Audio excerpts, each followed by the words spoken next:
Assalamualaikum warahmatullahi wabarakatuh. Perkenalkan, nama saya Deva Anjeli, mahasiswi Universitas Mercu Buana, Fakultas Ekonomi dan Bisnis Program Studi Manajemen S1. Saya di sini akan menjalankan tugas saya sebagai mahasiswa untuk memenuhi tugas besar dari mata kuliah Bahasa Indonesia dengan mengambil tema Bahasa Indonesia diminati dan dipelajari oleh bangsa-bangsa di dunia. Untuk bab yang pertama, di sini saya akan menyampaikan latar belakang dan juga topik bahasan yang akan saya sampaikan.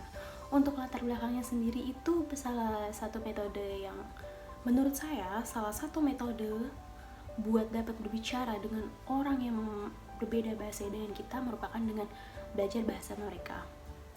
Tetapi mayoritas orang Indonesia itu pesimis hendak negaranya, bisa jadi hendak merasa malu terhadap bahasa Indonesia, sehingga mengira kalau bahasa Indonesia cuma dipelajari serta digunakan di Indonesia saja, serta menyangka bahasa Indonesia kalah menarik dibandingkan bahasa asing ataupun bahasa yang lainnya. Sedangkan bukan hanya bahasa Indonesia saja yang memperhatikan pelajaran bahasa Indonesia. Di kala ini bahasa Indonesia pula dipelajari lebih dari 45 negeri di dunia.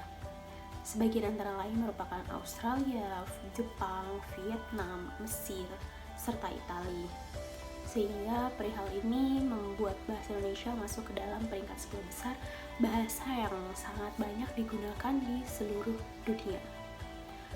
Dan untuk topik bahasan yang akan saya sampaikan, yang akan kita pelajari tentang hari ini, yaitu bahasa Indonesia diminati dan dipelajari oleh dunia, kemudian kehebatan bahasa Indonesia di dunia, lalu yang ketiga ada hambatan Indonesia untuk menjadikan bahasanya menjadi bahasa internasional, selanjutnya ada upaya agar bahasa Indonesia menjadi tuan rumah di negeri sendiri, dan yang terakhir yaitu berbahasa mempertahankan jati diri di negeri sendiri. Kemudian saya akan masuk ke topik pertama, yaitu bahasa Indonesia yang diminati dan dipelajari oleh dunia. Sebenarnya terdapat berbagai alasan kenapa bahasa Indonesia itu diminati oleh masyarakat asing, terutama para pelajar serta pengusaha. Yang pertama itu karena bahasa Indonesia juga lebih gampang dihafal, sebab di dalam bahasa Indonesia menyerap kota kata asing, misalnya dari bahasa Inggris serta lain. Bahasa Indonesia itu relatif gampang diadaptasi dengan istilah-istilah asing dengan menggunakan penyerapan, termasuk istilah Inggris yang seiring waktu kemudian diserap jadi bahasa Indonesia, sehingga bagi orang asing yang belajar bahasa Indonesia tidak perlu repot-repot menghafal kosakata tertentu. Yang kedua, karena negara Indonesia menjadi salah satu negara yang mempunyai jumlah penduduk terbanyak di dunia. Dan yang ketiga, yaitu Indonesia dinilai sebagai negara dengan ekonomi yang baru. Selanjutnya saya akan masuk ke topik pembahasan yang kedua, yaitu tentang kehebatan bahasa Indonesia di dunia. Untuk contohnya, saya akan memberikan dua contoh dari dua negara yang berbeda, yaitu dari Australia dan di Jepang.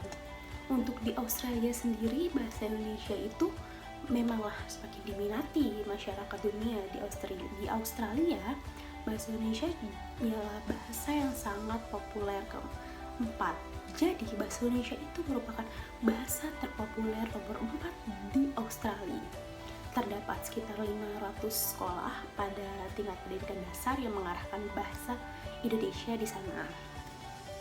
Dan biasanya bahasa Indonesia ialah bahasa yang harus dipelajari di tingkat sekolah dasar di negara Australia.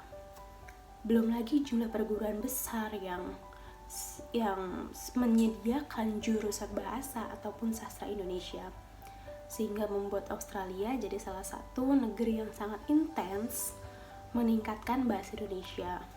Sedangkan di Jepang sudah lama didirikan pusat-pusat studi Indonesia, salah satunya didirikan oleh Nippon Indonesia Gakkai atau Perhimpunan Pengkaji Indonesia seluruh Jepang tahun 1969.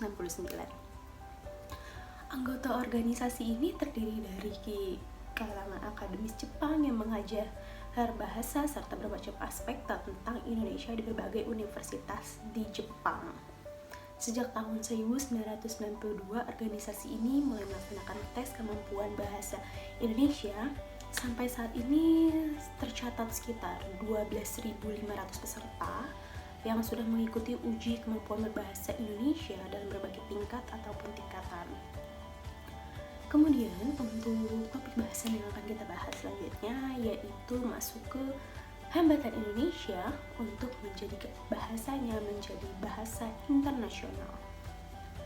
Pertama, rendahnya mutu sumber daya manusia di Indonesia menyebabkan susahnya meningkatkan bahasa Indonesia menjadi bahasa internasional, serta hal ini menjadikan penghambat pengakuan bahasa Indonesia sebagai bahasa internasional. Yang kedua ialah paradigma masyarakat tentang penggunaan bahasa asing digunakan di agensi sosial. Karena sebagai tren penggunaan bahasa daerah dikalahkan oleh bahasa Indonesia serta penggunaan bahasa Indonesia dikalahkan oleh penggunaan bahasa Inggris oleh masyarakat Indonesia sendiri. Nah, untuk topik yang selanjutnya saya akan bahas yaitu upaya agar bahasa Indonesia menjadi tuan rumah di negeri sendiri. Di sini saya akan mengambilkan contoh dengan mempopulerkan bahasa Indonesia melalui dunia entertainment. Yang pertama dengan membuat masyarakat lokal serta masyarakat asing tertarik dengan dunia entertainment Indonesia. Dan yang kedua dengan menciptakan drama serta sinetron berkualitas yang bisa dijual di pasar internasional. Dan yang ketiga, penyanyi berbakat yang dimiliki Indonesia dengan menghasilkan lagu yang enak didengar dan juga lirik lagu yang berkualitas. Untuk selanjutnya di sini saya akan menyampaikan berbahasa mempertahankan jati diri di negeri sendiri.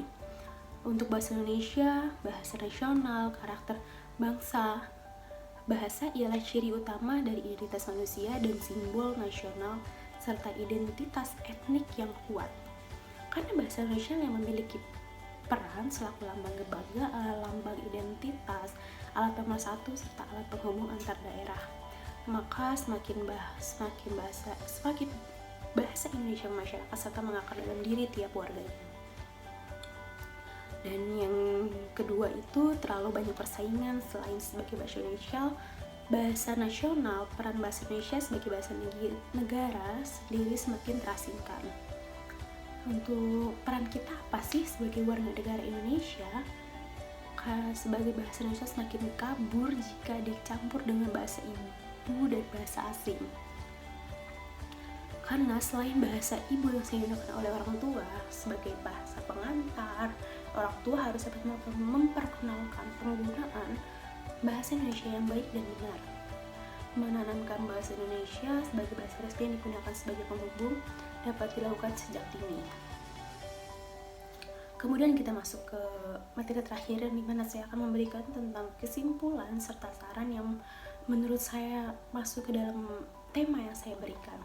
Untuk kesimpulannya saya dapat menyampaikan secara singkat yaitu bahasa Indonesia merupakan bahasa yang mudah dipelajari dan dipahami karena bahasa Indonesia tidak memerlukan penggunaan nada, penambahan partikel pada setiap kata atau perubahan kata karena perbedaan waktu.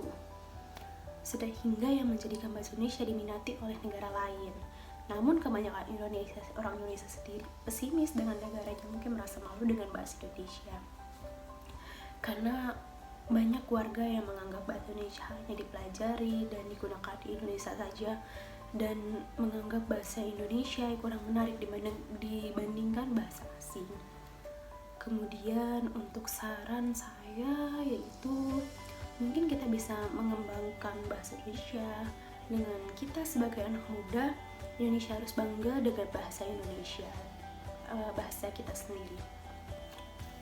Mungkin kita bisa belajar bahasa asing, tapi kita tetap tidak boleh melupakan bahasa kita sendiri. Karena kita sebagai penulis bangsa harus mampu menciptakan suasana yang membuat bangsa lain tertarik untuk belajar bahasa Indonesia. Mungkin itu saja yang dapat saya sampaikan dengan mengambil tema saya yaitu bahasa Indonesia diminati dan dipelajari oleh bangsa-bangsa di dunia. Untuk kurang lebihnya atau ada penggunaan salah kata atau ada kata-kata yang kurang jelas mohon dimaafkan. Kurang lebihnya mohon maaf. Wassalamualaikum warahmatullahi wabarakatuh. Terima kasih.